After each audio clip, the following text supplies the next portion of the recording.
कारण पड़ी, क्यों कौन सी आवश्यकता पड़ी और किन आवश्यकताओं को लेकर के इस विद्यालय की नींव डालने का काम हुआ। ये इतनी अच्छी बात, इतनी ऊंची बात आपकी जानकारी के लिए, जब आप पढ़ के निकलोगे, आप पढ़ते समय भी लोग आपसे पूछेंगे कि बच्चों जिस विद्यालय में पढ़ते हो उस विद्यालय की नींव किस कारण से पड़ी। नींव डालते समय कौन सी बातों को याद किया गया। जब जानकारी होगी तभी तो बताओगे। जब क्लास में पढ़ते समय, कक्षा में बैठकर पढ़ते समय जब टीचर की बात, शिक्षक की बात सुनोगे तभी तो घर जाकर के तैयारी करोगे और आगे जो परीक्षा होगी, कोई प्रश्न आएगा तभी जवाब दे पाओगे, बाकी ऐसे तो नहीं दे पाओगे। तो उन्होंने एक बात कही कि इस विद्यालय की स्थापना जब हुई तो इधर कहीं कुछ नहीं था। इसीलिए मुझे याद आ रहा था कि उस कठिन परिस्थिति में गरीबी थी, उस गरीबी में भी लोगों के पास संसाधन कम थे, सुविधाएं कम थी। उस गरीबी में भी, गरीबी को देखते हुए भी इस विद्यालय को, इतने बड़े विद्यालय की स्थापना किया गया था। तो ऐसे संस्थापक प्रबंधक जी की बाहर मूर्ति लगी हुई है। उस मूर्ति पर भी हम सबने जाकर के नमन किया, उनको याद किया, माल्यार्पण करके उनको हम सबने सच्ची श्रद्धांजलि अर्पित की, विनम्र श्रद्धांजलि अर्पित की। और इसलिए भी अर्पित की कि मैं कह सकता हूं कि जब ऐसा व्यक्तित्व का धनी कभी जब मुझे अपने इधर आने के बाद और चाहे कहीं मिलने के बाद जो प्यार, जो आशीर्वाद और जो उनकी दुआएं प्राप्त होती थी, मुझे लगता था कि निश्चित रूप से इस क्षेत्र की गरीबी और आवश्यकता को महसूस करके इतने बड़े विद्यालय की नींव डालने का काम। इसलिए मेरे बच्चों, जब ऐसे किसी महापुरुष की चर्चा हो, ऐसे किसी अच्छी बात की चर्चा हो, तो आपको छात्र हो, पढ़ने वाले हो, लिख भी लेना चाहिए। लिख के रखोगे और जितना अच्छा लिखना जानोगे उतना अच्छी तरह से पास होना भी जानोगे। ये मुझे पता है, क्योंकि लिखते लिखते मुझे थोड़ा अनुभव है, उस अनुभव से बता रहे।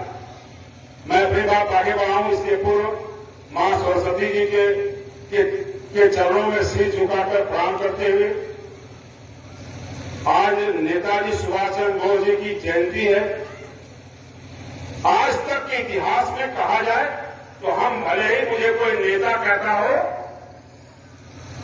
लेकिन नेता कहने के हकदार हमारे जैसे लोग नहीं हो सकते हैं। अगर नेता शब्द किसी के साथ जुड़ा, वो नेता सुभाष चंद्र बोस जी के साथ जुड़ा। इसलिए ऐसे अवसर पर नेताजी के चरणों में सच्ची श्रद्धांजलि अर्पित करते हुए केवल दो बात कहना चाहता हूं। एक, चरित्र एक ऐसा वृक्ष है, मेरी बात ध्यान से सुनना। चरित्र एक ऐसा वृक्ष है जिस वृक्ष की छाया सबको यश और प्रतिष्ठा के रूप में चाहिए।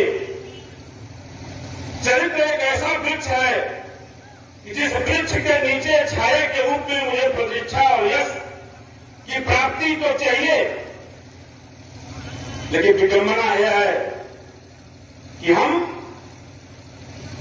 प्रतिष्ठा और यश तो चाहते हैं, लेकिन चरित्र जैसे वृक्ष को विकसित होने नहीं देना चाहते। इसलिए कहना चाहता हूं कि चरित्र जैसे वृक्ष को विकसित होने दो तो निश्चित रूप से आपको सबको जो है यश और प्रतिष्ठा प्राप्त होने लगेगी। इस नाते चरित्र को मजबूत करने की जरूरत है। और इसीलिए कहा गया है, यह जो विद्या की स्थली है ना, यही से चरित्र का निर्माण होता है।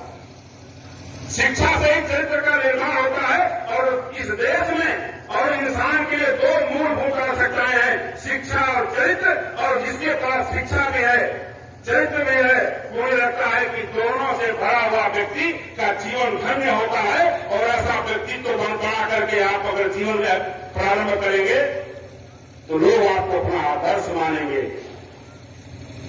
जन्म मिला है, ईश्वर ने जन्म दिया है, तो मुझे एक बात एक विद्वान की बराबर याद आती है कि जीवन मिलना भाग्य की बात होती है और मृत्यु होना समय की बात होती है। लेकिन मृत्यु के बाद लोगों के दिलों में जीवित रहना, ये व्यक्ति के कर्मों की बात होती है। इस नाते ऐसा कर्म करके जाएं, ऐसा कर्म निरंतर जीवन पर्यंत आप याद होते रहे। इस नाते हमने कहा कि दो मूलभूत